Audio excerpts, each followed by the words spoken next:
Hi guys. So இன்றைக்கி date என்னென்னு பார்த்தீங்கன்னா மார்ச் 8 இல்லைனா 9 அந்த டைம் இருக்கும்.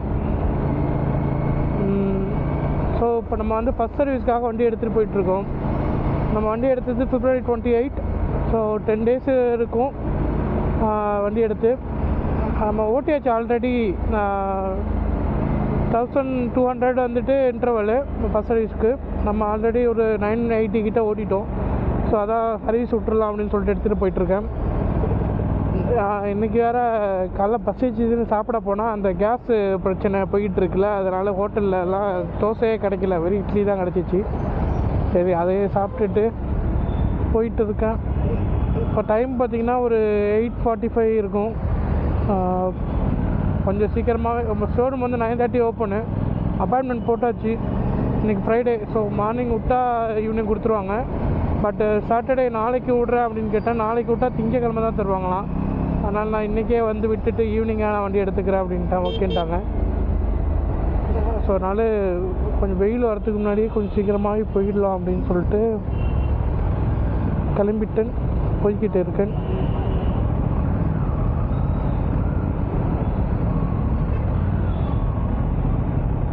இவனுக்கும் டிராஃபிக்குக்கும் சம்மந்தமே இல்லைங்க. அதாவது இவன் வந்து டிராஃபிக்கில் ஓட்டுறவன் கிடையாது. டிராஃபிக்கில் ஓட்டினா இவனுக்கு பிடிக்கவும் செய்யாது. இன்னும் கொஞ்சம் நேரத்தில் ஏண்டா இன்னும் கொஞ்சம் நேரத்தில் ஹீட் அடிக்க ஆரம்பிச்சிடுவான் பயங்கரமாக. அதை சமாளிக்கணும். பயங்கரமாக அடிப்பாங்க. ஹீட் அடிக்க ஆரம்பிச்சான்னு வச்சுக்கோங்க, பயங்கரமாக கையில் அடிப்பான், காலில் அடிப்பான். எங்கேருந்து வருதுன்னே தெரியாது, ஆனால் அடிக்கும். நான் நேற்று தான் சரியான சிரிப்பு. ஆஃபீஸ் எடுத்துகிட்டு போயிருந்தேன், ஃப்ரெண்ட்ஸை பார்க்கணுன்னு சொன்னாங்கன்னு சொல்லிட்டு. அப்போ வந்து டிராஃபிக்கில் நின்றுட்டுருக்கேன். நேற்று வேறு சிஎம் ஏதோ இங்கே ஒரு மீட்டிங் இருக்குது போல், ஃபுல்லாக வந்து பிளாக் பண்ணி வச்சுருந்தாங்க. ஸோ நான் நின்றுட்டுருக்கேன், காற்று அடிக்க ஆரம்பிச்சிச்சு பாருங்க ரேடியேட்டர்லேருந்து. சைடில் பக்கத்தில் நின்றுட்டு இருந்தார், எனக்கு பக்கத்தில். அவர் மூஞ்சில் அடிச்சுட்டு போலுக்கு பளிச்சுன்னு. அவர் துடிக்கிறார், எங்கேருந்து அடிக்குதுன்னு தெரியல, சூடாக வருதேன்னு சொல்லிட்டு அவர் துடிப்பு டக்குன்னு. நான் அதுக்கப்புறம் பார்த்தேன், நான் டக்குன்னு சைடில் ஒன்று போட்டேன், திருட்டு தானமா கண்டுபிடிச்சாரு. தம்பி வண்டியிலேருந்து தானே வருது அப்படின்னு. ஆமாம் ப்ரோ அப்படின்னா. அதுக்கப்புறம் டப்புன்னு வண்டியை முன்னாடி தள்ளி நிறுத்தினார் பாருங்க. டிராஃபிக்லேயும் அந்த அளவுக்கு ஹீட்டு அடிப்பான். அதுதான் சொல்கிறேன், இவனை டிராஃபிக்கில் ஓட்டுறது நம்ம தப்பு தான், அவன் தப்பு கிடையாது. அவன் அப்படி இருக்கிறது. எடுத்தம்மா லைட்டாக அப்படி இப்படின்னு சொல்லிட்டு ஹைவே எடுத்துகிட்டு போயிடணும். அதை விட்டுட்டு நம்ம டிராஃபிக்லேயே ஓட்டினோம்னா வந்துட்டு நமக்கும் அது கம்ஃபர்டபுளாக இருக்காது, வண்டிக்கும் அது கம்ஃபர்டபுளாக இருக்காது. அதுக்கப்புறமேலு கடுப்பாகும். வேர் அண்ட் டேர்லாம் அதிகமாக ஆகும் டிராஃபிக்கில் ஓட்டுறப்போ, பிரேக்கெலாம் அதிகமாக யூஸ் பண்ணுறதுனால. அதனால் வேண்டாம், முக்கால்வாசி ஹைவேக்கே வச்சுக்கோங்க. எடுத்தீங்கனால ஜாலியாக ஹைவேக்கு எடுத்துகிட்டு போயிட்டு என்ஜாய் பண்ணிவிட்டு வந்தோமா அப்படின்னு இருக்கணும். அதான் இவனுக்கு கரெக்டு. மெசேஜ்லாம் ஃபஸ்ட் ரெக்கார்ட் ஆகுது. ஐயோ இவங்க வேறு ஒட்டி வருவாங்க. பெங்களூருக்கும் சென்னைக்கும் ஒரு டிஃப்ரென்ஸ் இருக்குது டிராஃபிக்கில். என்னென்னா பெங்களூரில் வந்துட்டு நின்னா அப்படியே நின்றுவாங்க பார்த்துங்க. சிக்னல்லாம் வந்துட்டு நொடி இருக்கும். நின்ற அப்படியே டிராஃபிக் வந்து அப்படியே நின்றும், மூவிங்கே ஆகாது. இங்கே வந்து அப்படி இல்லை, டிராஃபிக்காக இருக்குது, இருந்தாலும் வந்து வண்டி மூவிங்கில் இருக்குது. அந்த மாதிரி தான். அப்படியே நிறுத்தினாலும் ஒரு அதிகபட்சம் ஒரு 1 நிமிஷம் 2 நிமிஷம் சிக்னல் க்ரீன் போட்டுருவாங்க, போயிட்டு இருக்கலாம். பீக் டைம்லேயே நான் சொல்கிறேன்.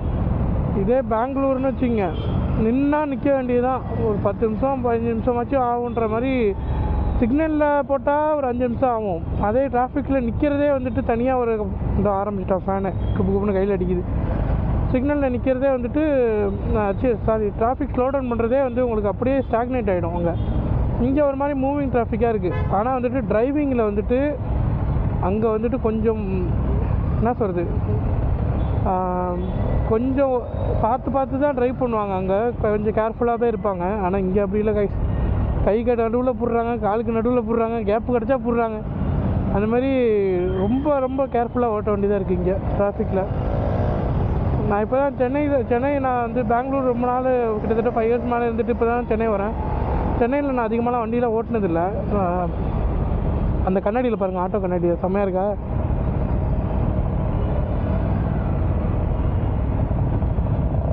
ஆட்டோவில் எந்த விஷயம் பிடிக்குதோ பிடிக்கலையோ இது பிடிக்கும், நம்மளை பார்த்துக்கலாம் அந்த மாதிரி.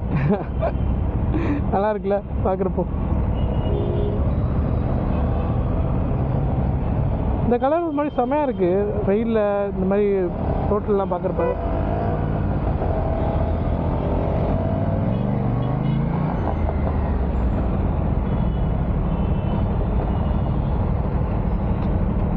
ஸோ நிறைய பேர் வந்துட்டு கேட்டிருந்தீங்க, இந்த எனக்கு இன்ஸ்டாகிராமில் டிஎம்மில் வந்து கேட்டிருந்தீங்க, இந்த புது வேரியண்ட்டில் வந்து என்னென்ன மாற்றிருக்காங்க, எது எது புதுசாக மாற்றிருக்காங்க, பழைய இஷ்யூஸ்லாம் ரெக்டிஃபை ஆகிடுச்சா அப்படின்னு சொல்லிட்டு கேட்டிருந்தேங்க. ஸோ என்னென்னா இப்போ இதுக்கு என்னென்ன புதுசு மாற்றிருக்காங்கன்னு சொல்கிறேன். ஃபஸ்ட்டு இதில் வந்து பிரேக் பேட்ஸ் வந்து மாற்றிருக்காங்க. அது வந்து எனக்கு என்ன கன்ஃபார்மாக தெரியலனா இந்த ஜிபி ரெப்ளிகா மாடலுக்காக மாற்றிருக்காங்களா இல்லை எல்லா நியூ கலர்ஸ்க்குமே வந்துட்டு மாறிருக்கான்னு தெரியல. ஆனால் இந்த கலருக்கு வந்துட்டு இது வரதே ஸ்டாக்லேயே வந்துட்டு பிரேக் பேட் வந்து ரேஸ் பிரேக் பேட்னு இருக்குது. அது அப்ரிலியாவோட ட்ராக்குக்கு யூஸ் பண்ணுற பிரேக் பேடு. அந்த பிரேக் பேடு தான் இதில் போடுறாங்க. அது வேறு ஆகிடுச்சுன்னா அது ரிப்ளேஸ்மெண்ட் வந்து கிட்டத்தட்ட 9000 ஆகும் பிரேக் பேட்ஸுக்கு. ஸோ அந்த பிரேக் பேடு தான் இதில் போட்டிருக்காங்க. நார்மலாக வந்துட்டு நம்ம சின்டெடும் போடலாம், ஆஃப்டர் மார்க்கெட்டு சின்டெட் பேட் வாங்கி போடலாம்.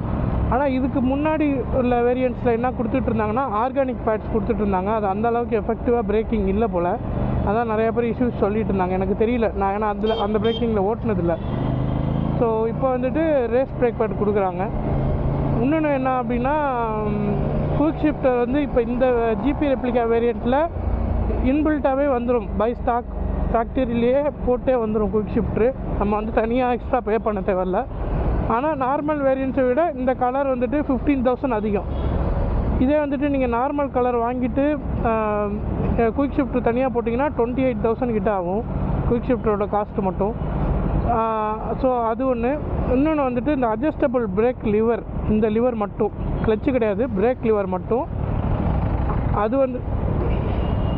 அது வந்து இப்போ வர எல்லா வேரியண்ட்லேயுமே கொடுத்துட்றாங்கன்னு நினைக்கிறேன். அட்ஜஸ்டபிள் லிவர் வந்து டிஃபால்ட்டாகவே இது ஒன்று நோட்டீஸ் பண்ணேன். அதுக்கப்புறமேல வந்து நான்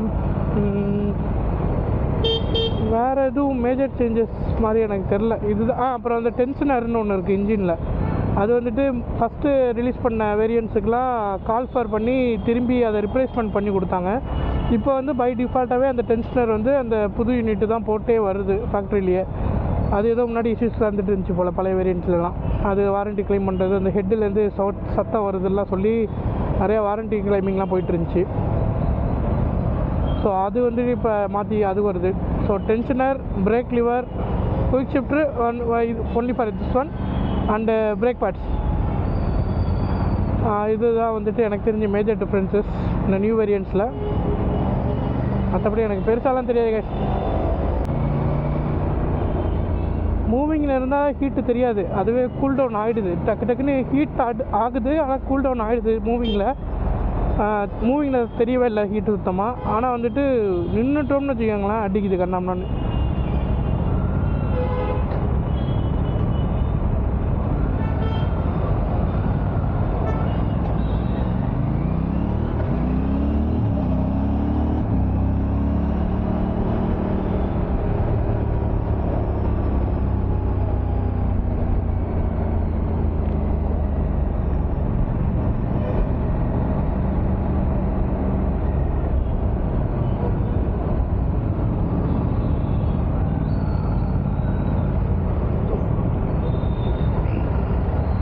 ஓகே கேஸ், நான் அப்படியே ஷோரூம் கிட்டே போயிட்டு கண்டினியூ பண்ணுவா. இப்போ போதுமா? இன்னொன்று வந்துட்டு இந்த கியர் சொன்னேன்னா, எந்த கியரில் வேணாலும் வண்டி நீங்கள் ஓட்டிக்கலாம். அது தட்டுறதோ நிற்கிறதோ அந்த மாதிரி ஆகாது. அதுக்காக 0ல் இருக்கும்போது 5th கியரில் எடுக்கலாமான்னு கேட்காதீங்க. அது வந்து கொஞ்சம் கஷ்டம்தான். மூவிங்கில் இருக்கும்போது சொல்கிறேன், மூவிங்கில் இருக்கும்போது நீங்கள் 5th கியரை போட்டு ஒரு 20ல் அந்த மாதிரிலாம் ஓட்டினா கூட தட்ட மாட்டேங்குது. அது பாட்டுக்கும் போகுது. நான் கியரை இண்டிகேட்டரில் நோட் பண்ணால் தான் எந்த கியரில் இருக்குன்னு எனக்கே தெரியும். இல்லைனா அதுவே டக்குன்னு தட்டுறது அந்த வேலையெல்லாம் கிடையாது. அது பாட்டுக்கு போயிட்டுருக்கு. 2 சிலிண்டரில் அது மேனேஜ் பண்ணிக்குது, இன்டர்செப்டர் மாதிரி. அவ்வளோதான் இப்போதைக்கு. நான் ஷோரூம் போயிட்டு கண்டினியூ பண்ணுறேன். கேமராலேயே கொஞ்சம் தான் சார்ஜ் இருக்குது போல். ஸோ ஓகே, அங்கே போய் பார்ப்போம். இப்போ கட் பண்ணிக்கிறேன். அது வரைக்கும் நீ ஒழுங்காக போடு வாங்கின மாதிரி தெரியலையே, ஆரம்பிச்சிட்டாங்களே.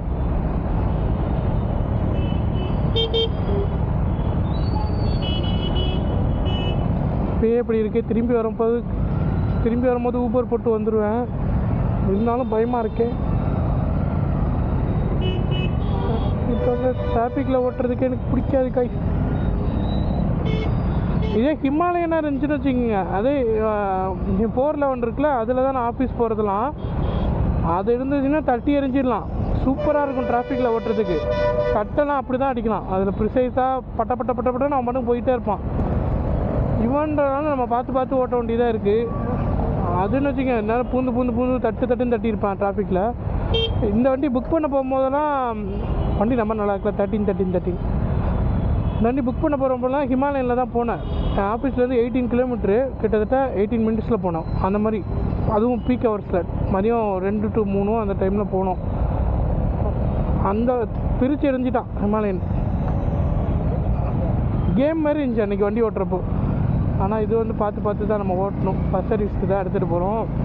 அதனால் it's still a baby. So குழந்த தான், அதனால் பார்த்து பொறுமையாக தான் ஓட்டணும்.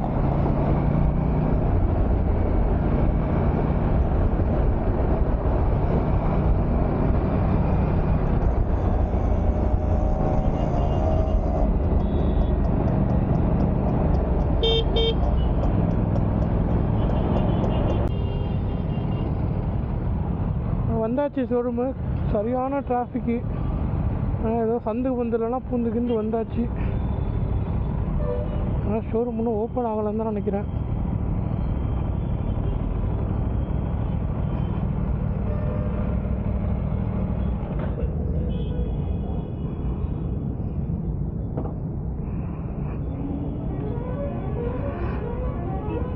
இப்போ எவ்வளோ ஓடி இருக்கு தெரியுமா? பார்ப்போம்.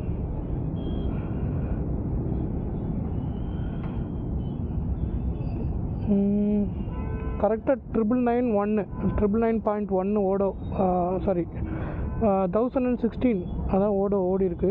இது ட்ரிப் ஒன்று. இது வரைக்கும் ஆவரேஜ் மைலேஜ் வந்து 21 காட்டிகிட்ருக்கு.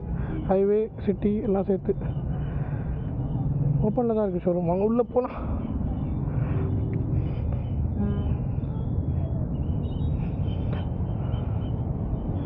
இந்த இளநீ கடையில் இளநியை போட்டால் சரியாகும்.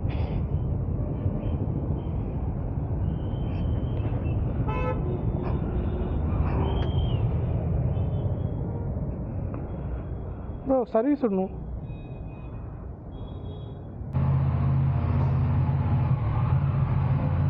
என்ன இருக்குல்ல, அக்சசரி 2 வந்துருச்சுன்னு சொன்னாங்க. ஹைபின் ஸ்கில்டும் யூஎஸ்பி போட்டு வந்துட்டோம். ஸோ 2மே இன்ஸ்டால் பண்ணிடலாம். அப்புறம் ஃபஸ்ட்டு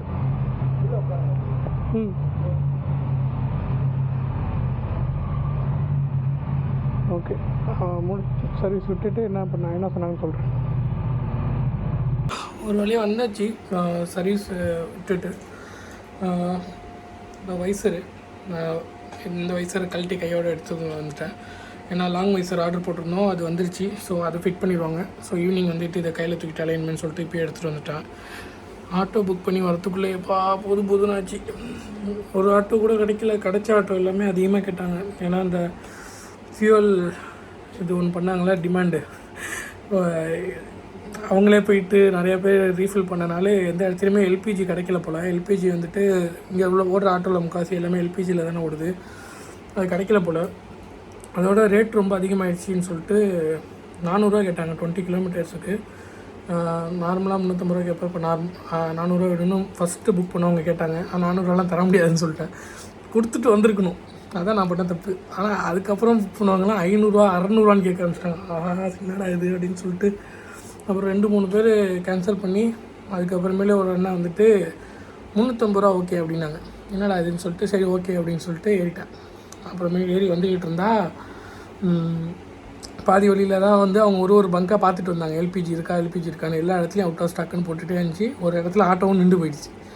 அருமைடா அப்படின்னு சொல்லிட்டு அங்கேருந்து இறங்கி அவட்ட 350 ரூபா தாங்க அப்படின்னாங்க. எதுக்கு தரணும், பாதி வழியில் இறக்கி விட்டதுக்கு எதுக்கு நான் 350 ரூபா தரணும் அப்படின்னு சொல்லிட்டு 200 ரூபா அவங்களுக்கு கொடுத்தேன்.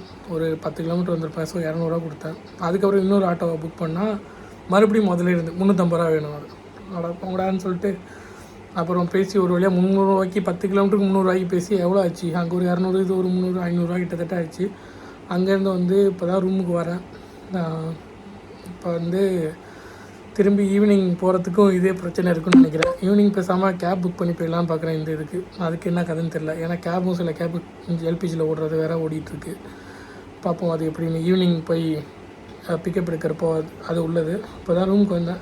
ஸோ என்னென்ன மாற்றணும்னு சொல்லியிருக்காங்கன்னா, இன்ஜின் ஆயில் ஃபில்ட்ரு, அதுக்கப்புறம் டிஸ்க் பேட்ஸ் க்ளீனிங்கு, அப்புறம் டிஸ்க் ஆயில் செக்கு, அப்புறம் வந்து வாட்டர் வாஷு, அப்புறம் ECU செக்கு, ஏதாச்சும் வார்னிங் லைட்ஸ் இருந்துச்சுன்னா அது செக் பண்ணுவாங்க. அப்புறம் வந்து சர்வீஸ் டியூ ரீசெட் பண்ணுவாங்க. ஸோ பேசிக் எலக்ட்ரானிக் செக்லாம் பண்ணுவேன் அப்படின்னு சொல்லியிருக்காங்க. நான் வந்து பிரேக் ஃப்ளூயிட் வந்து 5.1 போட முடியுமா அப்படின்னு சொல்லிட்டு கேட்டேன். எனக்கு பிரேக்ஸ் கொஞ்சம் டிராஃபிக்ஸில் நான் ஓட்டிகிட்டு போனப்போ கொஞ்சம் ப்ளஞ்சியாக ஃபீல் ஆனிச்சு. பிரேக்கு ஓட்ட கொஞ்சம் ஃபேட் ஆகிற மாதிரி. ஃப்ளூயிட் மாற்ற முடியுமா அப்படின்னு கேட்டேன். இல்லை பிரேக் ஃப்ளூயிட் மாற்றினீங்கன்னா வாரண்ட்டி வாய்ட் ஆகிடும். ஸோ அது மாற்ற முடியாது, நீங்கள் நான் வேணால் ஏர்லாக் எடுத்து பார்க்குறேன் அப்படின்னு சொன்னாங்க. ஸோ ஓகே பாருங்கள், ஏதோ பெட்டரானா சரி அப்படின்னு சொல்லிட்டு வந்திருக்கேன். அவ்வளோதான். அக்சசரி வந்துட்டு இப்போ லாங் விண்ட்ஷீல்டும் USB போட்டும் போட்டுருவாங்க. விங்லெட்ஸ் ஆர்டர் போட்டிருக்கேன், அது வரணும். மேனுஃபேக்சரிங்கில் இருக்குது, ஒரு 20 days ஆகும். வரட்டும் பொறுமையாக, சாயந்தரம் போகிறதுக்கு. ஸோ இப்போ வந்து எஸ்டிமேட்டட் காஸ்ட் வந்துட்டு எனக்கு 4150 சொல்லியிருக்காங்க ஃபஸ்ட்டு ஃப்ரீ சர்வீஸ்க்கு. லேபர் சார்ஜ் மட்டும் கிடையாதான், மற்றபடி கன்சியூமபிள்ஸ் எல்லாத்துக்குமே அதுக்குள்ளே ப்ரைஸ் மட்டும் நீங்கள் கொடுக்கணும் அப்படின்னு சொன்னாங்க. ஸோ 4150 எஸ்டிமேட்டட் சொல்லியிருக்காங்க. நான் ஈவினிங் பில் வாங்கிட்டு நான் சொல்கிறேன். வேறு என்ன, அதான் அதோட இந்த ஆட்டோ சார்ஜையும் சேர்த்துங்க. இந்த மாதிரி அது எவ்வளோ வரத்துக்கு இப்போ வந்து 500 ஆகிருக்கா, அதையும் சேர்த்துங்க. 4500 போட்டுங்க. ஸோ வண்டி கைக்கு வந்துட்டு நான் ரூமுக்கு வந்தோடனே மொத்த செலவு எவ்வளோ, என்னென்ன இஷ்யூஸு, அது எப்படி ரெக்டிஃபை பண்ணாங்க அப்படின்னு நான் சொல்கிறேன். ஓகேவா, இந்த வீடியோ எதாவது முடிச்சுப்போம். வண்டி திரும்பி டெலிவரி எடுத்ததுக்கப்புறம் அந்த நெக்ஸ்ட்டு பார்ட் 2ல் பார்ப்போம். ஃபஸ்ட் சர்வீஸ் பார்ட் 2ல், இது பார்ட் 1. ஓகேவா, பாய், பீஸ்.